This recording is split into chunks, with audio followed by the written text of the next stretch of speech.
Abramowitz. Got it! Good to be here. Great to be here. So damn motherfucking good to be here. Just for a night, though. Just for a night. Got flown up from San Diego. That sounds much cooler than it really was. San Diego, usually I tell people, yeah, I've been living in San Diego. Big city. Lots of things going on. The first reaction, many adults say is, they've got a hell of a zoo. Great zoo. Like I'm at the fucking zoo every day? I've been once. It was the most boring day of my life, honestly. I can see if like I lived in an apartment complex next to Mount Rushmore, and I told people that's where I'm from, they'd be like, hey, hell of a mountain. I'd be like, yes. It's a mountain. It's Mount Rushmore. I guess that's all we're going to talk about. But San Diego, there's more going on than just the zoo. I think it's a little misleading, the billboards we have around our city.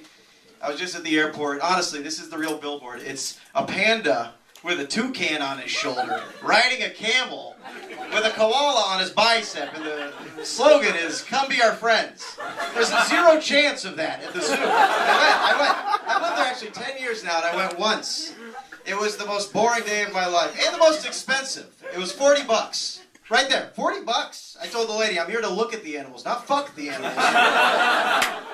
If I can fuck the animals, 40's perfect. That sounds disgusting. It's true. But they say, you know, the big panda. On the news every night, the panda. Where do we see what the panda did? So I went to see the panda. I just saw leaves. Occasionally he rustles, and they told me they had to sign up napping. Napping? $40, napping. I don't even believe it. I think it's just leaves that they have some guy blow. Panda exhibit? There's nothing going on at the zoo. I want to see it get a little crazier, though. If it was me, forget the cages. Forget the cages. You're just getting a hot dog of flamingos right behind you. What is a flamingo? You got a chimp and an iguana 69ing just right at the bathroom. Why not? That's the zoo. Like I said, $40. $40. Let's spice it up a little bit. Let's spice it up.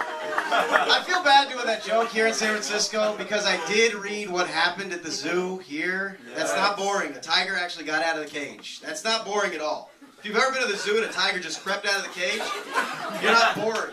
You're scared. I guess, you know, I'm stoked it didn't happen to me, but it would be okay if it happened to a friend of mine.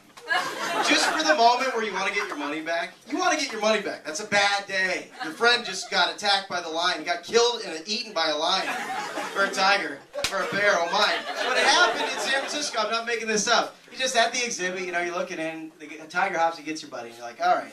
I should probably get my money back. And then go to the hospital, and then, you know, lawsuit and all that shit. But, you know, $40. We said, get your money back. I think it'd be okay if it happened to, like, a buddy of mine like John Bush. Seriously. If we're at the zoo, and a tiger just got your ass, just for the moment where I say to the cashier, they always want a reason, you know.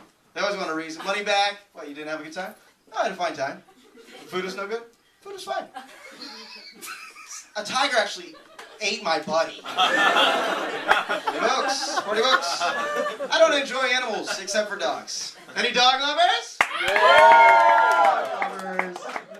I have the cutest. Beagles! Yes, indeed. I have the cutest little Hasidic Orthodox beagle. Oh, is he cute? He does the cutest thing. He does the cutest thing. He ruins my fucking life. That's what it does. So cute. It does eat panties as well. So what do you do with a dog like that? You take it to the dog park. And if you've never been to a dog park, the rules are different than the rest of the United States of America. It's really nuts what's able to happen inside of the fences at a dog park. I don't care if you're the President of the United States, the mayor, a governor, a senator, you have no ruling over what goes on in a dog park. For example, we walk into the dog park, he's not allowed to misbehave. I let him off the leash in the dog park. He could just start a fight with a chow chow. He could take a piss on a human's leg. If you're eating a burrito in a dog park and a dog gets it, that's legal. The human doesn't even get mad. Just, I got fucked at the dog park. Seriously. My dog, he's an asshole. He's a bastard. He's terrible. One day, and this is a true story, there was an old German woman shepherd. Old lady. Old German shepherd. She's been there for 7 hours, just asleep in the dirt. Just an old, fat German bitch in the dirt. And my dog just, full speed, going at this lady. Going at her. Going at her, going at her, and just with his beagle paws grabbed her ears and started to face fuck her for about 20 minutes. I'm not kidding. And you say 20 minutes, that's kind of long. Why didn't anyone break that up? Well, first of all, I'm not going to break it up. Like I said, he's a Hasidic Orthodox Jewish dog, and he's face fucking an old German lady. That's a point for our team. And second of all, where's the German Shepherd's owner? There's a lot of people on German Shepherd's owner. The German Shepherd was probably dead for 3 years. So we all had a good time. Do you want to hear the end of that joke? No, you don't. Do you want to hear the end of that joke? Yeah. He ended up busting his load all over his chest. They said it's a night of Jewish comedy. I don't have Jewish jokes. I'm sorry. It's a little vulgar for you. I'm sorry. I've been watching a lot of movies. I've been watching a whole lot of movies lately. I don't do much. Mainly porns. Wonderful porns with a good plot. That's what I like. I also like the medieval war movies. You guys like those movies like Braveheart, Spartacus, 300, Gladiator, Babel, Black Knight with Martin Lawrence? How did they greenlight that one in Hollywood? Who wrote the script to Black Knight? All right, here's the deal. It's a knight, but it's Martin, this old Hollywood exec. Yes. Black Knight, I like it. I actually sat through it. I enjoyed it. But those are my kind of movies. I just wonder, what's that? These guys are good. I just wonder if the horses know they're acting at that point. Because the humans, they study a script. Take any movie, for example. Braveheart, that was with Mel Gibson. He got a script, he got a call, his agent signed the deal, he got a contract, he got money. But they didn't do that with the horse. With the horses, they just in the stable one day, hanging out. The most exciting thing if you're a horse, maybe your horse dick grazes against a bush.